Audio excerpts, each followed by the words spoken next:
Okay, Mary, I wanted to make sure that I had everything that you mentioned to me today regarding kind of the last 6 to 7 months. And I know the time has been stressful, especially with your father and needing to take care of him. And it's a great thing that he has you to do that. Um, I understand the pains in your left hip. You pointed specifically to the front side of it. You made mention that it is very deep. It's very sharp, and you can't really correlate to anything in the last 6 to 7 months when it started that there was a specific event that led to this pain. I know that you are a longtime runner. I know that it's been difficult for you to even run more than a mile, and then you had to shut it down. And I know that seems like something that you really love. So first and foremost, that's going to be kind of a litmus test here for us, is to get you back into those activities that you love. Um, you know the other thing that I know that you mentioned was the concerns as related to your father's hip replacement. If you need to start to think about that route, I know you also mentioned that someone talked about quote unquote bone on bone, but I know that you haven't had any images to validate that specific situation. So I want to kind of talk through that as well. Um, I know that you also mentioned with back pain in the past, but never really had any issues, or if that can correlate to the hip. I definitely can, but I don't see that as being the one-to-one relationship here. I think that the hip pain is separate and unrelated. I know that you're having to drive your father to a lot of appointments. I know that the hip's bothering you in their car. I know that climbing stairs and, like we talked about, running has been an issue for you. So, um, we really, in our examinations, we found that when we moved your hip into certain situations, whether bringing it up and taking the knee out, caused pain. When we brought the thigh up across the body and turned the knee towards the other shoulder, those cause pain. And then when we move the hip around the joint, or scoured the joint as we call it, with a little bit of compression or pressure down in it, that also caused discomfort. So, um, you know, we have a few options with care here, and I want to make sure that you understand those. And again, this is your care, but we can look at getting images now, and that will give us additional information and a look inside the hip. What I would like to do is to start with a trial of conservative care, because you mentioned that bar class has been very beneficial to you. It doesn't hurt you, but also the movements that we saw, um, there were some movements that we saw that didn't cause pain and that we can kind of work around, but there were some faulty patterns that we just kind of want to optimize and strengthen and correct. So I really think that, a trial of conservative care is a great approach, and we can gain some headway here. From my perspective, how I diagnose this is internal derangement of the left hip. That can mean a variety of things for us, since we don't have imaging to specifically say that it's one thing versus the other, or quote unquote bone on bone.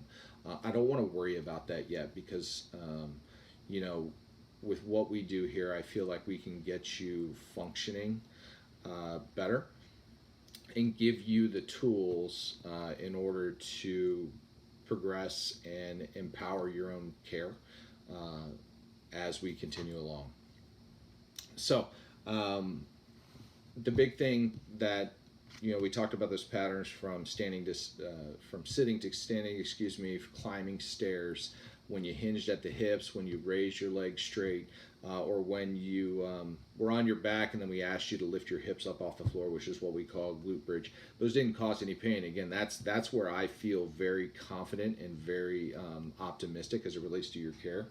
And that's where I want to work to re-educate the body into optimization of positioning, optimization and strengthening of those structures, to make sure that we're moving to the best of our ability.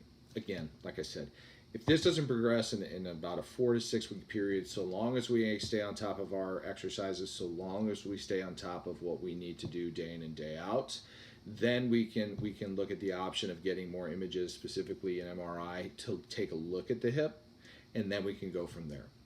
But what I want to make sure is that I give you those options, because this is your care, and I want you to have a say in what that entails. So I wanted to let you know those two options. Are there any questions that I can answer for you right now?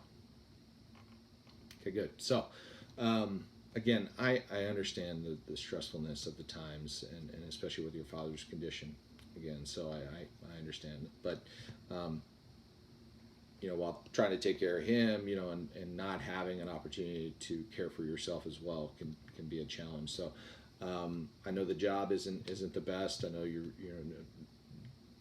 haven't been happy for quite some time there. So I want to also provide you some resources if you'd like, about keeping your stress levels in check, to look at ways to maybe break up a couple things in the head to clear the headspace, whether it's the hobby that you liked in bar, but also meditation. It could be journaling. It could be any other hobbies that you like. I definitely want to try to look at those resources as well, again, to kind of keep the headspace at bay. I know you've been able to do maybe bar 1 to 2 times a week, and if we can, I would really like to see if we can't get additional 1 or 2 times a week to really get things going. Again, this is more about caring for yourself as well, and keeping things at bay. But I know schedules, so.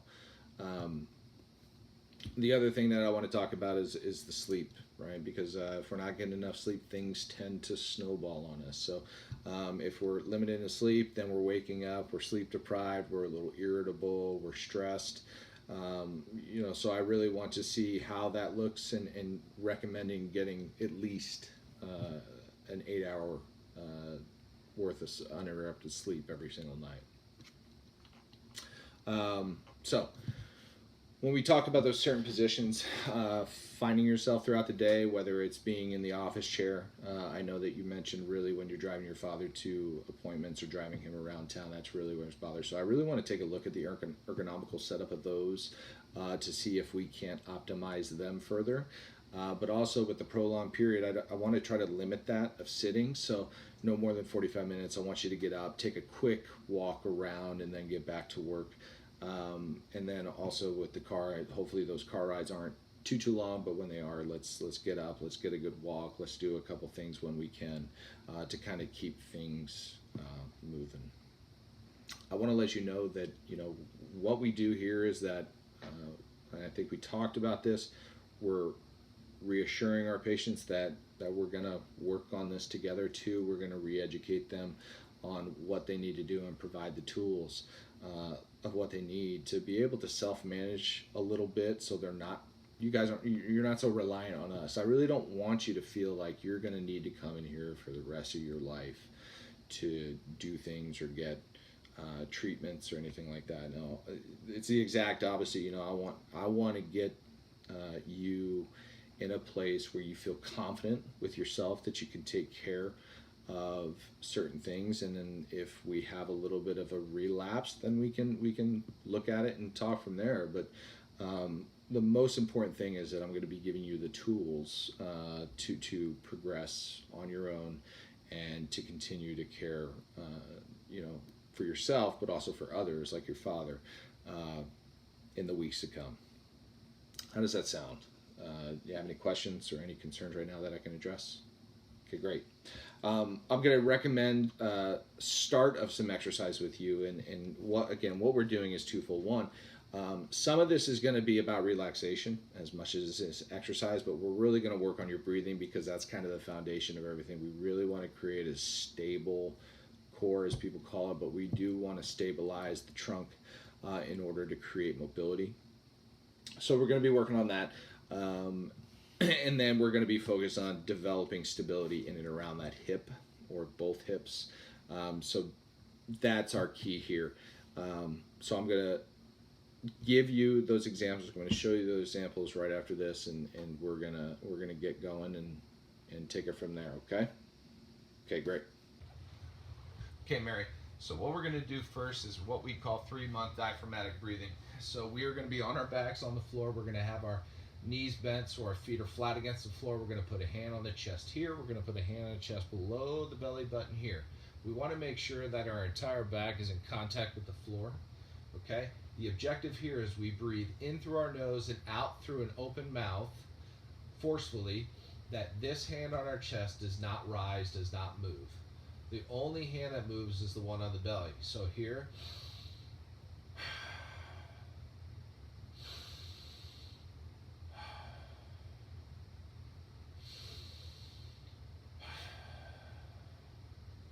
again, forcefully exhaling through the mouth. I want you to also think about that your stomach is a compass, your abdomen is a compass, so we're not just breathing north and south, we're breathing east and west as well. Okay? What you should feel here as well when you breathe in is tension around the abdomen and into the lower back as well. And this is a good thing because we're trying to create circumferential pressure in the abdomen. So with doing that, we are creating stability, leveraging multitude of layers in the abdomen that will help our low back, but also help us from an extremity mobility perspective as well. So I want you to start there, 10 breaths at a time, and then we're going to do 3 to 5 sets when you feel comfortable, and then we'll take a progression from there. What we're going to do, this is the Bulgarian split squat. I know I'm a little out of frame here, but if you have a bench, if you have a chair, or anything that doesn't roll, I want you to use that. And where I want you to be is I want you to take about a normal step in front, maybe a little bit more than a normal step. I want you to take your right leg and put it on that bench or chair, whatever you have available. What we're doing here is we are simply doing a split squat, Bulgarian split squat here, where we are just going to drop that back knee and we're going to stay as straight as possible. Again, with the breath, we want you to inhale as you go down and forcefully exhale as you're coming back up.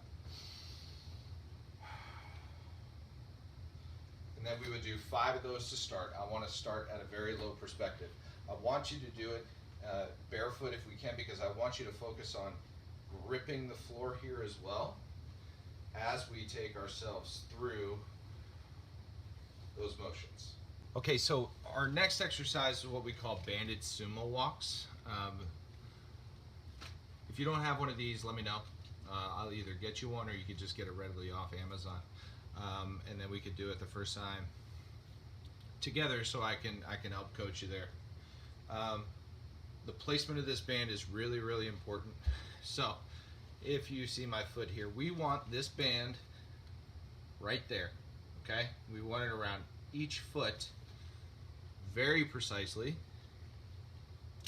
So we're attacking the right muscles. So as you can see, we're going to be barefoot.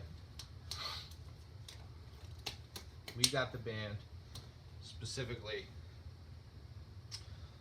on those spots that I just showed you.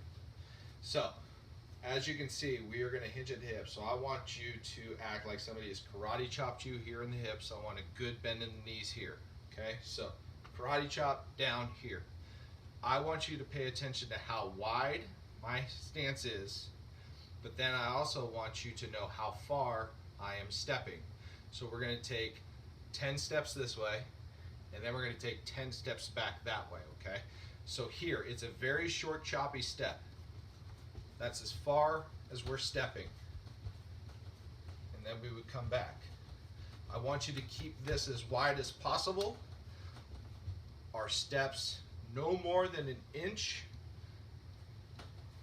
from they are, but as you can see, I'm not bringing them all the way into here as I walk over. We're keeping it wide, karate chop in the knees, and it's a short, quick, jabby step. Okay, this other exercise that I want to walk you through is more of a re-education than it is anything. So this is what we call a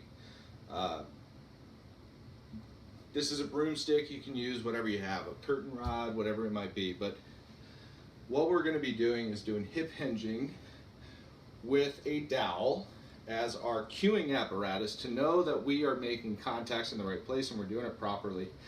wide, keeping a straight back. So there's 3 points of contact here, right? Back of the skull, in between the shoulder blades, and then right here in between the glutes.